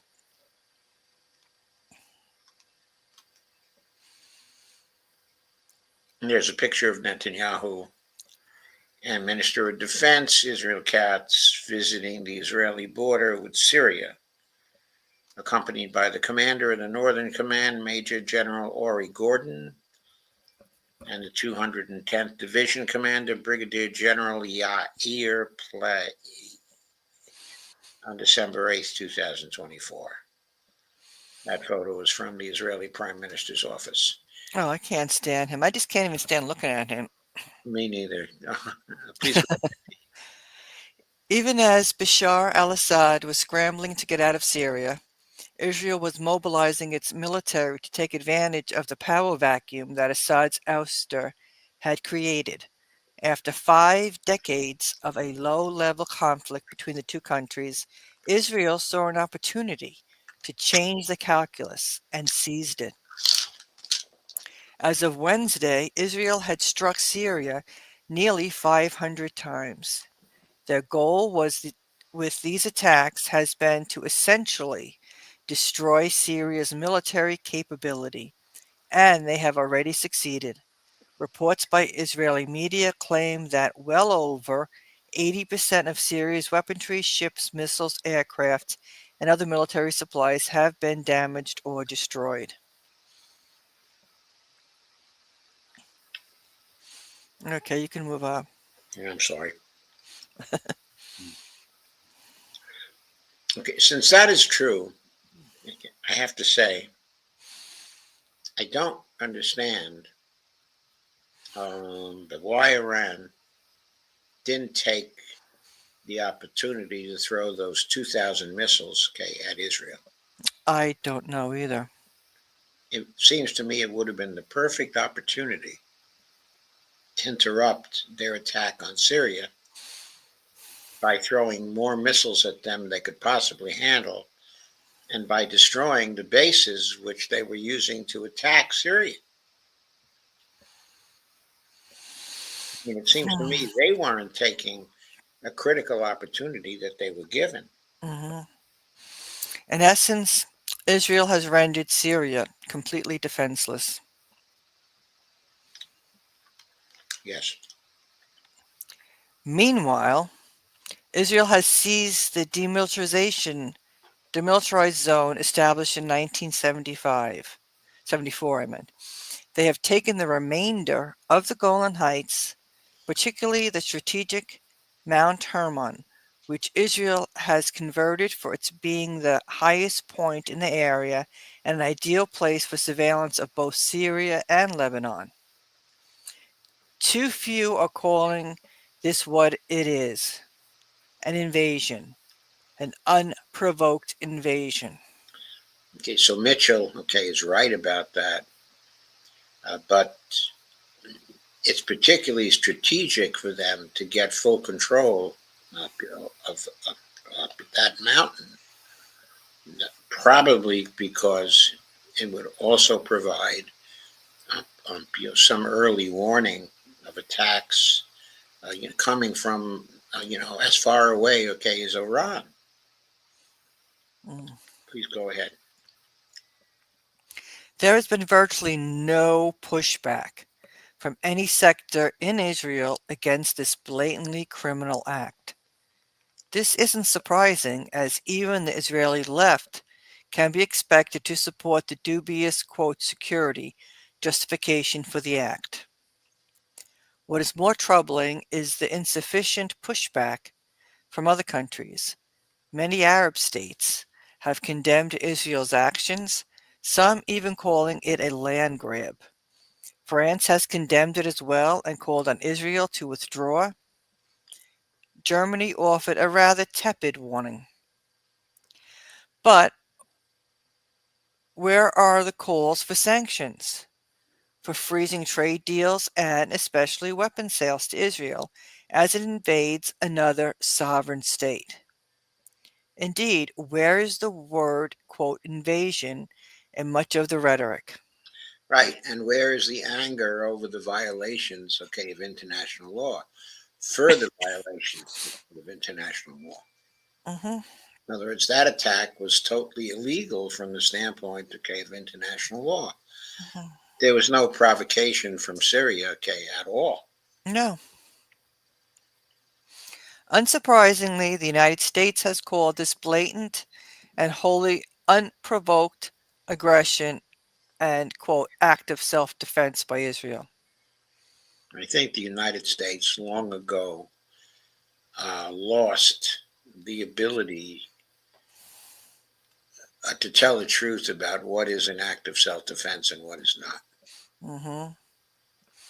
National Security Advisor Jake Sullivan said that, quote, what Israel is doing is trying to identify potential threats, both conventional and weapons of mass destruction that could threaten Israel and, frankly, threaten others as well, and neutralize those threats. As with the genocide in Gaza, even where there is sharp criticism, there is no threat of consequences. That's true for the United States, and it's also true for the Arab states that have some means to impose consequences on Israel. Jordan, Egypt, the United Arab Emirates, and Bahrain, none of whom have hinted they might consider severing their relations with Israel. Ironically, the one Muslim country that did sever relations with Israel over the genocide in Gaza was Turkey, which is itself a U.S. ally that is invading Syria in the wake of Assad's fall. International law and norms of international relations simply don't exist anymore, not even to the feeble extent they did once.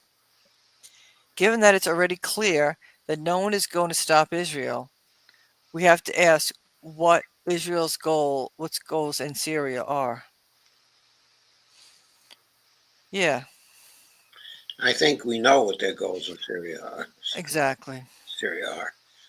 I think those goals are to take as much of Syria as they can Yeah. and keep it.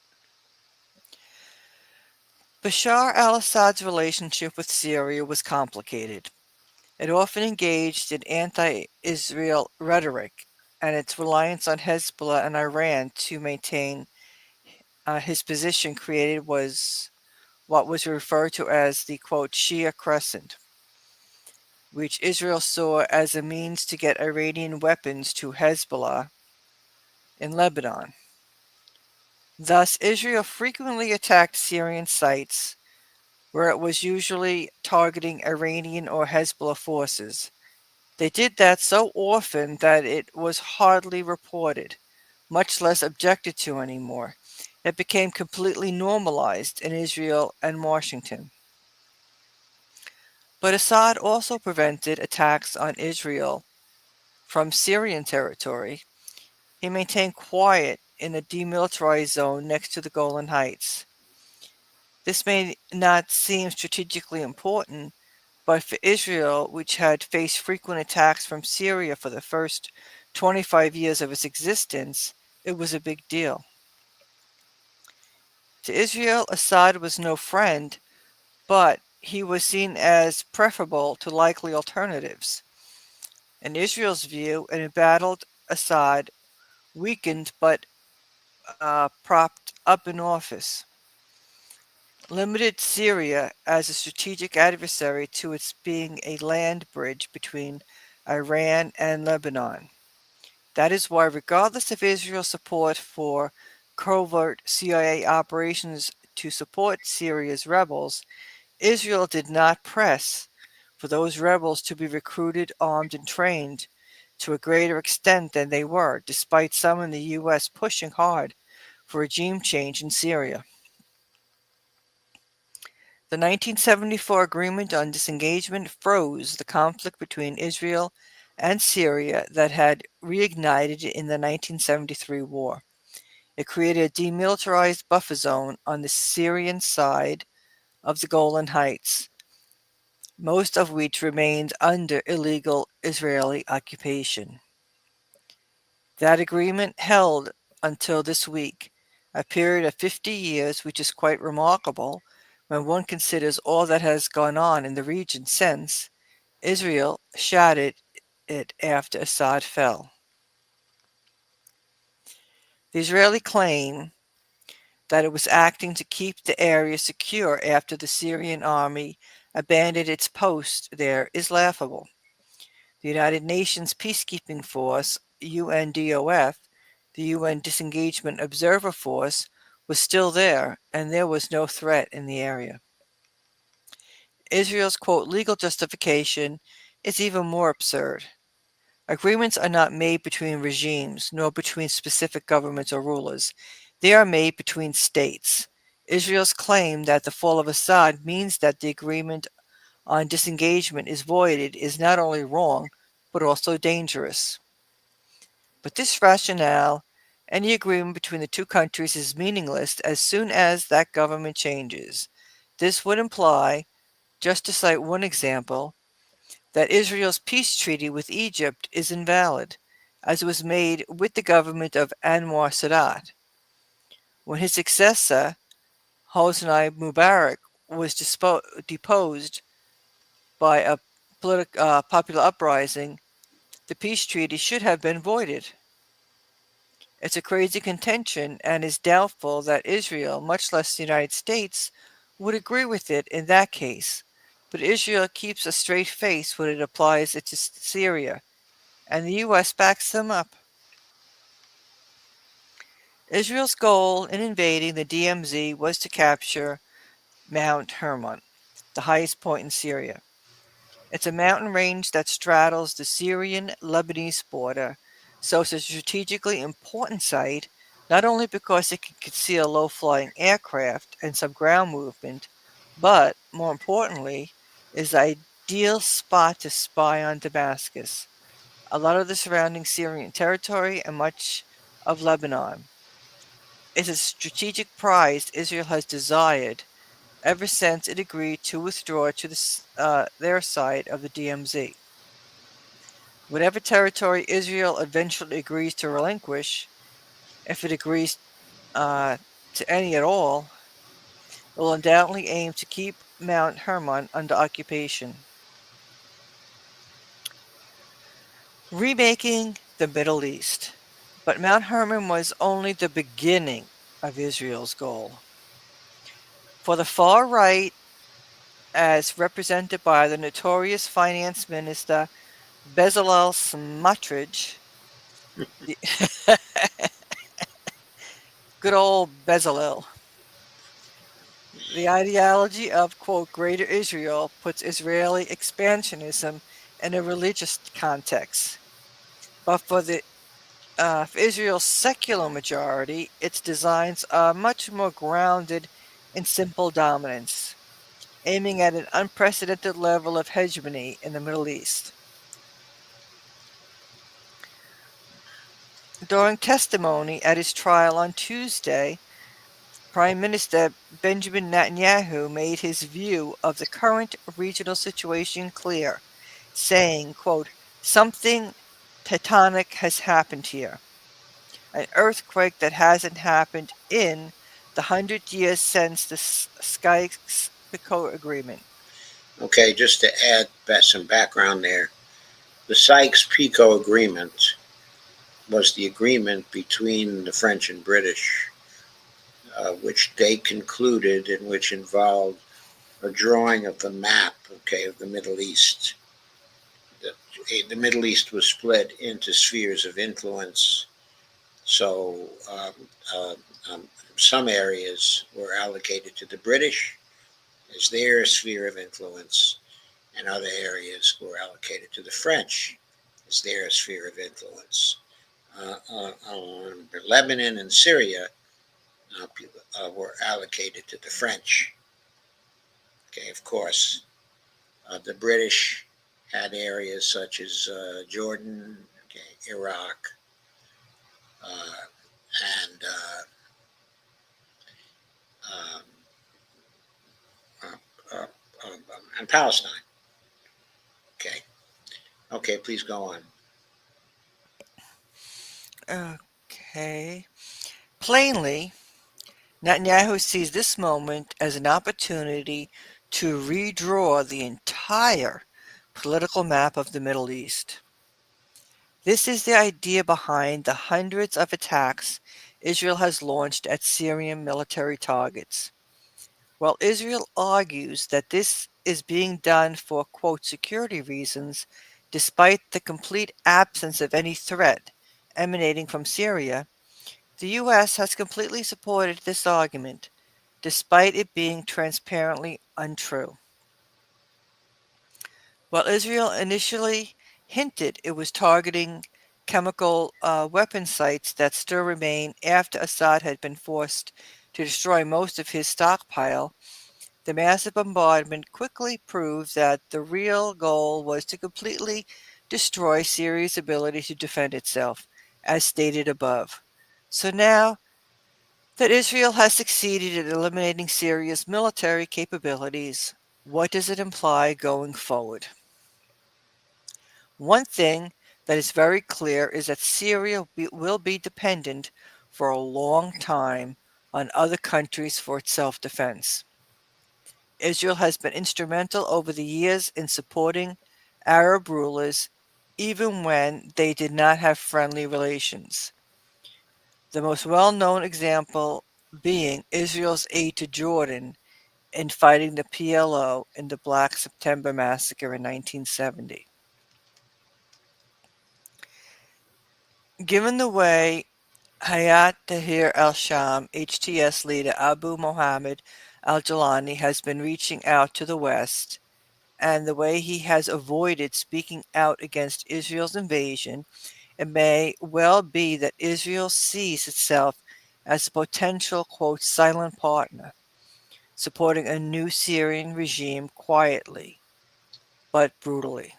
Okay, but here we have to point out that now Al Jolani has roundly condemned the invasion, okay, of Israel. Hmm. So he's no longer avoiding speaking out, and he seems to be completely changing his tune about Israel. This aligns well for Israel with Turkey activities in the north of the country, where they are pressing the U.S. backed Kurdish Syrian Democratic Forces, SDF, as well as Turkey support for HTS. While relations between Israel and Turkey have been severed again over Israel's genocide in Gaza, Turkish President Recep Tayyip Erdogan is nothing if not a pragmatist when it comes to Israel and the Kurds. If he sees an opportunity to work with Israel to control a new Syria and make it less hospitable for Kurdish nationalism, he will leap at it. Absolutely, he will. What Netanyahu wants to avoid at all costs is a democratic and independent Syria. As with any Arab state, a state that reflects the will of the people of its people is going to support the Palestinian cause. Not only is that undesirable in itself, but it would undermine the Israeli and Western narrative. Okay, that's a very good point, but Hmm. uh, also have to consider that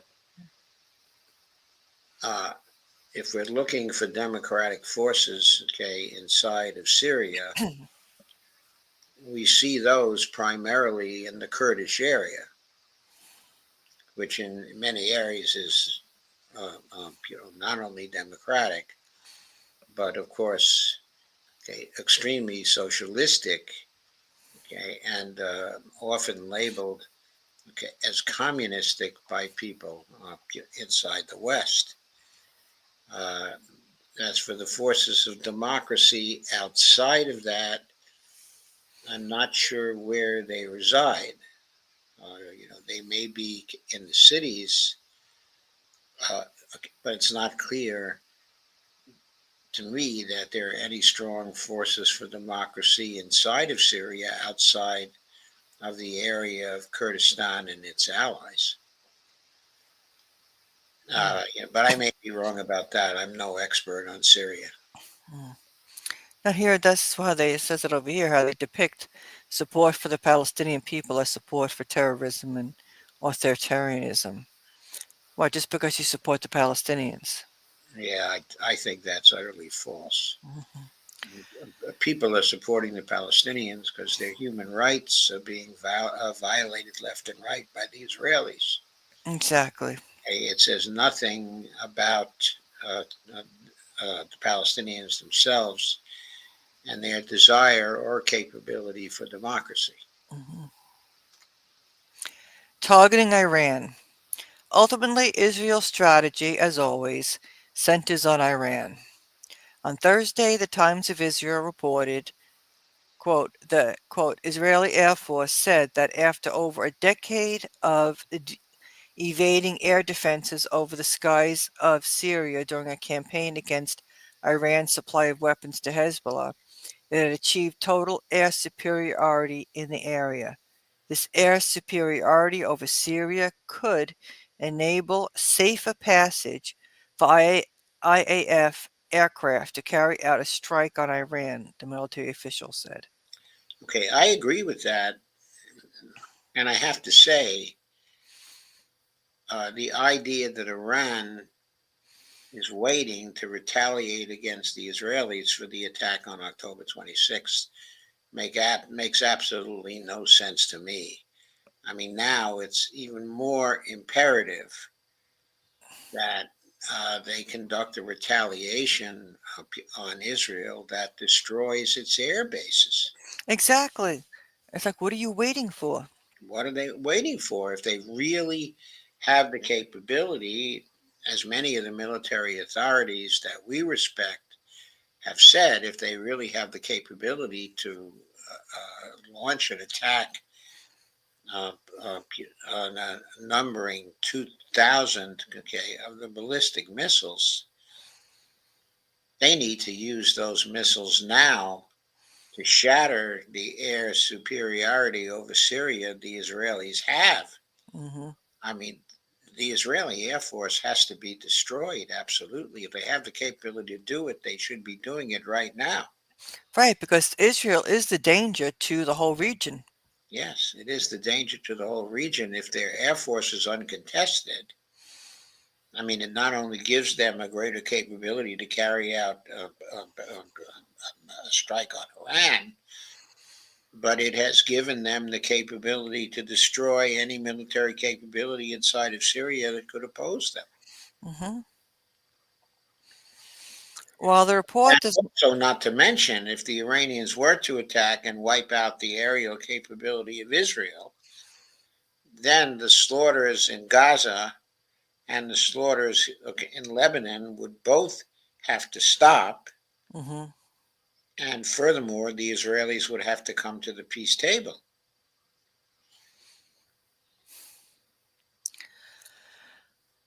Okay, but most importantly, the power of Hezbollah then would be greatly multiplied. Oh yes.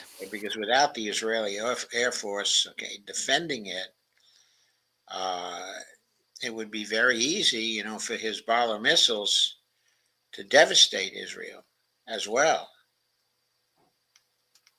I think the Iranians must attack. What they're doing, I think, is suicidal right now. Anyway, please go ahead.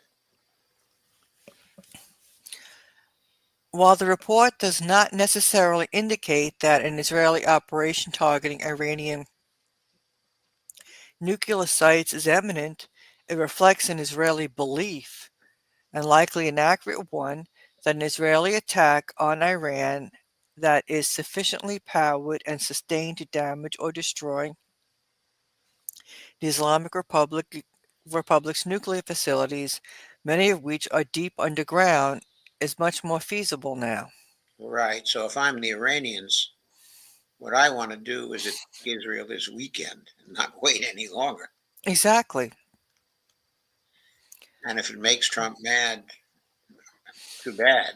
Exactly. Too bad. My view of it is that while Trump doesn't seem like a realist because he's always pushing the envelope of things in very strange ways, uh, I do think that one of the only motivations he has is he respects sheer military power, superior power. If he sees it, then he's much more likely to negotiate with the people who possess that power. If Iran can show him that, that is the best chance for Iran to ensure that he doesn't uh, accede to any request uh, uh, the Israelis might make, and that he becomes cautious about acceding to those requests, regardless of the pressure from the Israeli lobby here in the United States. Hmm. So really, Iran has to respond. It would show Trump that they are powerful. They are very late in responding, and they don't. I mean, I don't know what they think. I don't know what their theory of change is with respect to getting Trump to actually negotiate with them. But it seems to me that theory of change should include the idea that Trump has to perceive them as very powerful. If Trump perceives them as weak, okay, or as afraid, then he's just going to run over them, Oh, definitely, definitely. or at least try to do that, and then they're going to have to fight anyway. Right. Please go on. Iran seems to have recognized this and is concerned. In recent weeks, they have responded to the Israeli military successes and to a resolution by France, Britain, Germany, and the US saying that Tehran was not cooperating sufficiently with the IAEA by doing the one thing they can, increasing their enrichment of uranium. A recent International Atomic Energy Agency complaint warned that Iran was enriching to 60%, which is close to the 90%. I can't see the rest. The other direction. Oh, did I do Too go much. fast? Okay. Okay, that 90% threshold needed for a nuclear warhead. They prompted the E3 US complaint. And Okay. then on Thursday, Iran accepted greater IAEA scrutiny for its nuclear facilities. While it is only one among several factors for Iran's decision, it is certain that Tehran's concern not to give Israel an excuse to launch an attack was one key reason for this reversal. What this amounts to is a regime of terror that Israel, with full backing from the United States and some of its European allies, is working to completely alter the face of the entire Middle East. A Syrian state that would rely on Western powers, which will inevitably mean Israel, even if, covertly, its security is a first step in that regard. Doubtless, Israel has no real plan for how to succeed, but it is gambling on its ability to continue to live by the sword with full American support. And something's got to be done, like we've said over and over again with Israel. They're a danger.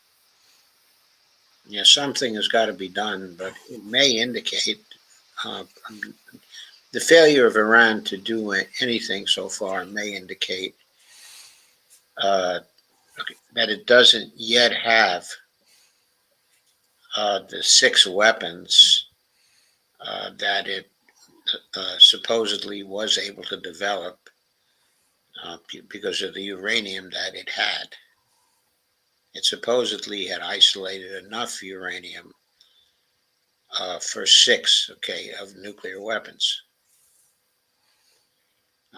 Scott Ritter thought some time ago that they could have those weapons done in a matter of weeks. We thought that they were launching that effort sometime in October. If they were, those bombs should be ready by now, and they should be making it clear to Israel that they have them, that it would be suicide for the Israelis to try to attack them. Seems to me that's what they should have done. And it seems to me that by now they should have launched, okay, the retaliatory attacks using conventional weapons that they promised after October 26th.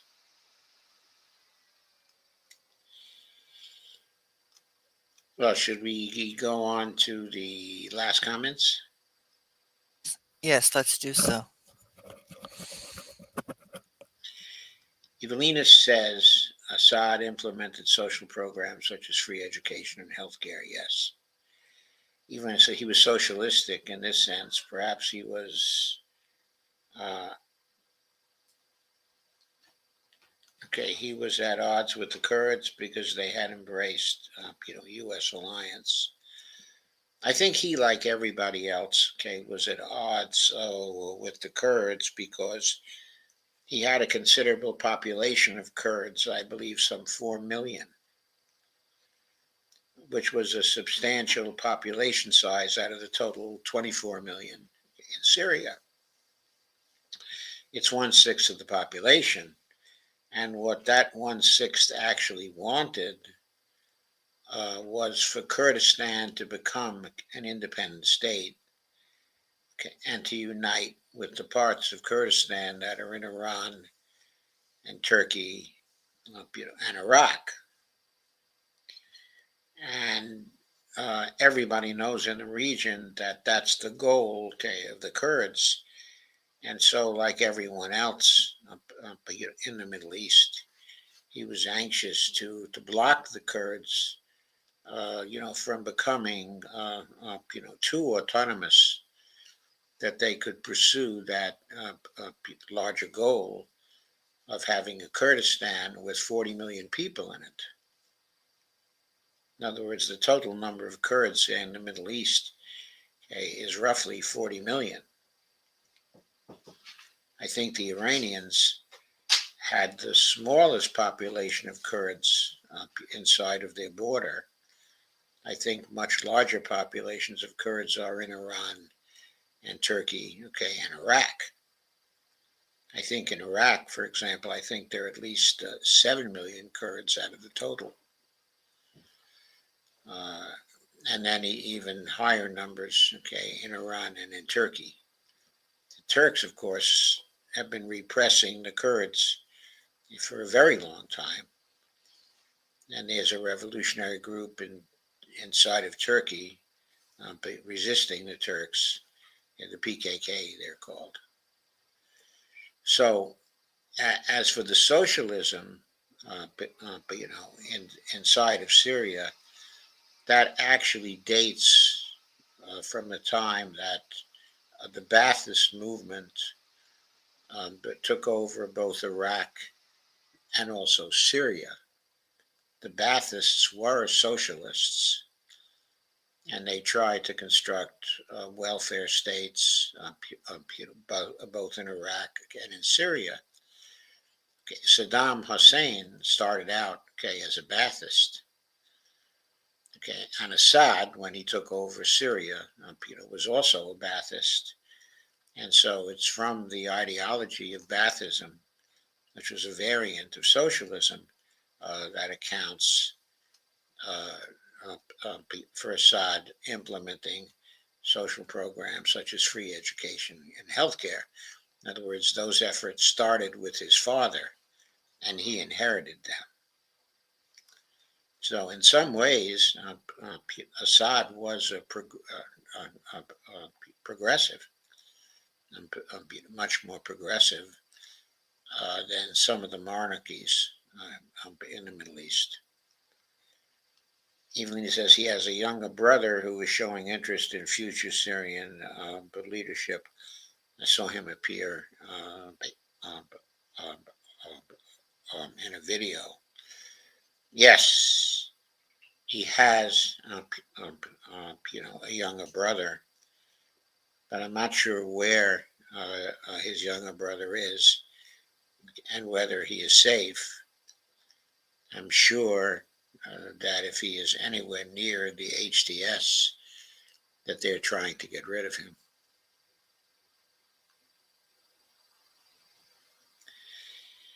So I expect that. Okay, so our attendance, I think, has gotten to its highest point right now, actually, for the night. It's at 52 or so, and that is pretty good. Okay, but of course, nowhere near where we want to be. I think where we would like to be as the first goal is where we were a few streams back when we had on all the platforms something like 400 people attending the stream. Uh, anyway, I would love that to become the norm here. So please share, like, and subscribe Yes, it's so important. and help us to get to that kind, okay, of level. Thank you all very much for coming tonight and for staying and for growing your numbers over a period of time. Okay, I will be back on Tuesday. I think Dee will probably be having a show either tomorrow or Monday, correct? And yes, on Monday, Madeline and I are gonna team up and have a show on Monday. Okay, will you be having a show tomorrow? No, Okay, the only way I would have a show tomorrow is if something major happens. yes, I feel the same way. Something major happens. Steve says share it to Facebook. Thank you very much, Steve. And thank you very much for coming. Okay, so you will see Dee and Madeline on Monday, and you will see me returning on Tuesday, okay, at 9 o'clock. Yes, Uh, and I think Dee will be joining me then. yes, I will. Okay, okay, that will be wonderful. So thank you, everybody, and good night, and have a wonderful time the rest of the weekend. And I hope nothing bad happens. Of course, one's interpretation of bad is going to differ from person to person. That's true. Yes, and also I want to mention Joe Firestone's Patreon account, patreon.com, Joe_Firestone.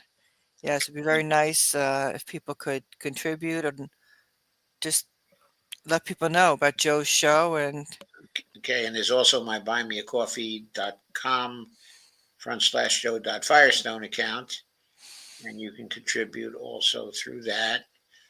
Okay, and D, if you would like to tell them where they can contribute to your efforts, that would be great. yes, I have a Cash App, Dolores Piers. Venmo is Dolores Piers. And what else do I have? I think you PayPal, have Venmo, Cash. PayPal. Yeah, PayPal, Everything's Dolores Piers. Okay, So, that isn't the Cash App dollar sign, the Dolores. yeah, yeah, dollar sign. Yeah, they all have dollar signs for anybody that has the Cash App. It has a dollar sign, then it has their name or whatever, yeah, whatever they use. So, Okay, is there anything special for Venmo, uh, such as the dollar sign? no, they just have, you just put your name there and that's about it. Okay, and the same for PayPal, right? Yes. Okay. Evelina says, "Joy your Sunday, a day of rest for some." Yes, Yes, we hope so. it is a day of rest for some. The other days of rest won't be until Friday and next Saturday. And let's just pray for peace, peace in the world. Yes, indeed. Let's pray for peace. So, good night, everybody. And Good night, Bonnie. good night. Again, thank you for a very good show, and thank you for coming, Dee, and for helping. Oh, you're welcome. Thank you for having me. And good night, everyone. Okay, it was a pleasure.